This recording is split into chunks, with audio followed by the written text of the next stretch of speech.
When you first read Surprised by Joy, what was your initial feeling about it? The film portrays it, of course, but I'd kind of like to get more insight from you directly. Hmm. I think the first time I was amazed that he got lost walking out of Oxford as well. That when I arrived at the train station, I did the exact same thing as himself. I went the wrong direction, which I think is such a great metaphor for all of us. Right? As Chesterton says, there's only two ways to get home, and one is to stay put, and the other one is to walk around the world until you come back.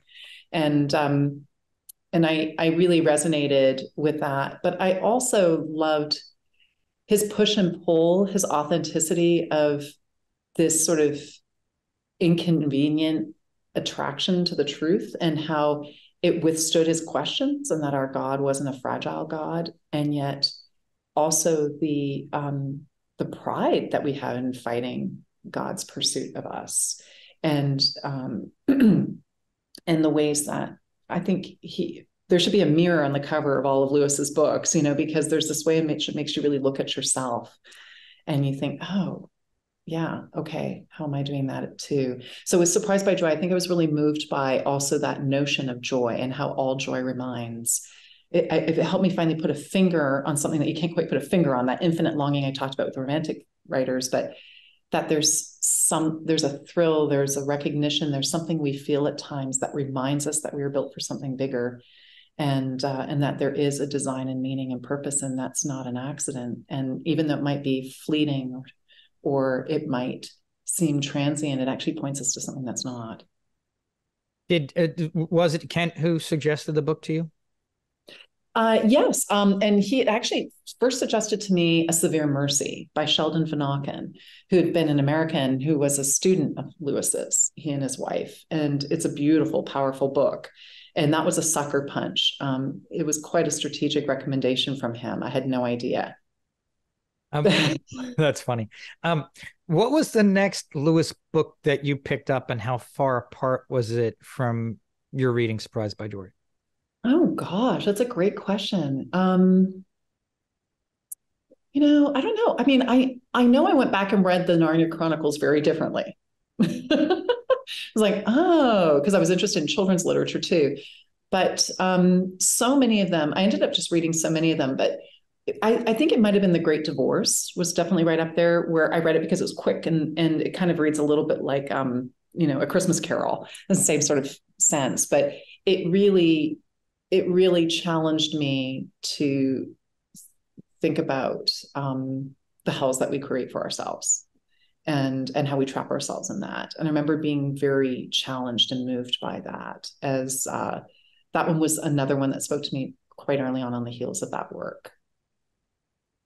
I can only imagine, considering the fact that it was Oxford, that much of the literary, theological, and philosophical jargon, concepts, and otherwise had to be made more accessible for the film version of the story.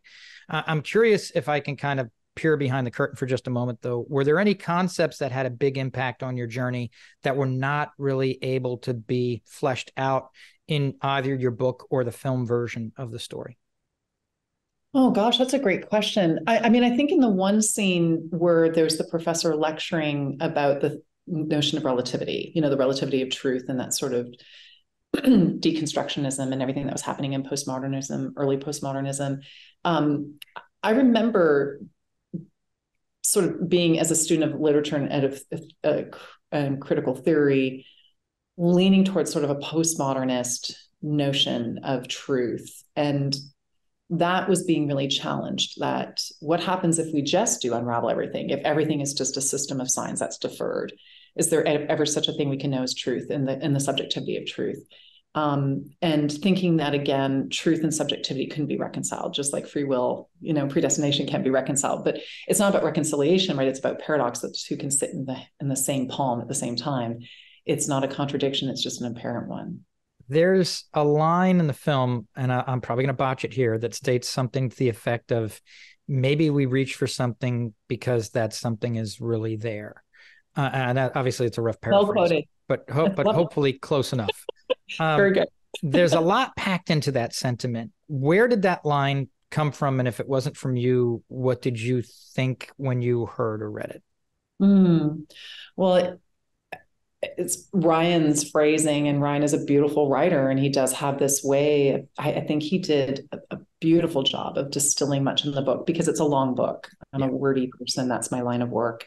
But but it does resonate with me, because I did really think that's a whole notion of longing.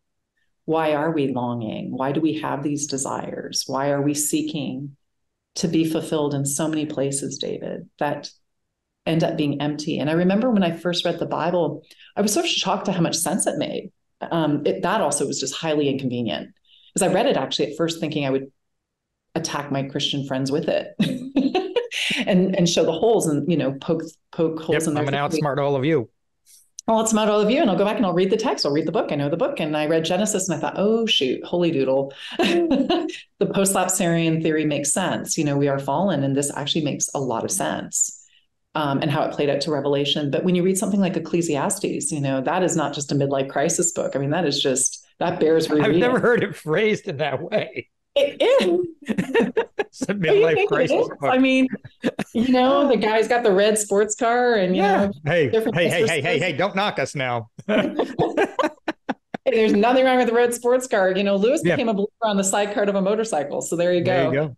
But I think that for all of us, right? Like we look for God in all these places. We don't even know we're looking for him. We're just looking for this fulfillment, and all of those things point to him, but it's not where we're fully meant to find ourselves. And so I think that was really powerful for me, was looking at where do those longings, why are we doing all these things? What are we actually living our life for? And something like, it's so easy to dismiss a catechism answer, but something like, to love God and enjoy him forever makes a lot of sense, actually. You alluded earlier to, I guess, your approval of the casting of Rose Reed as yourself in the film, and I felt Rory O'Connor was fantastic throughout as Kent. I presume you agree with that casting. Oh yes, and I didn't get to meet Rory till later, till we showed up in England.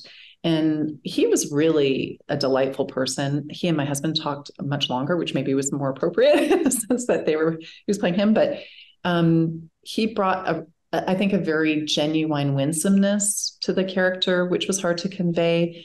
That there is something, I think that was also what spoke to me about Kent, was this genuine winsomeness. And that's not, having guarding one's heart doesn't mean that you're innocent and stupid and naive. It actually takes a lot of wisdom to guard one's heart. And I think that Rory was able to convey a winsomeness that wasn't a pushoverness either. And a level of persistence. The book is a little different in the sense that, I was in another relationship and ended that when I became a Christian, and then had a friendship with him. But he was quite persistent. Ken himself was quite persistent in just being a friend, sharing the truth as well. We were not as romantically involved until later. Got it. How important is it to your faith journey that, I'm going to try and quote this appropriately, all will be all right in the end, as Phyllis Logan delivers so delicately in the film? Oh, yes, that's a good way to put it too. That it's not a trite answer. I mean, I think it can seem really canned and trite, especially to someone in great suffering or pain, to say, oh, everything is going to work out for a reason, and don't worry, everything will be okay. But a happy ending does make up for a lot. And when we know that that's where it's going, regardless of how much we mess up or how much others mess up, there is comfort and peace in that, in the long game. And that there is a purpose, a telos, that's more than just a goal. It's a purpose. It's something for which we've been designed. I think that does change everything.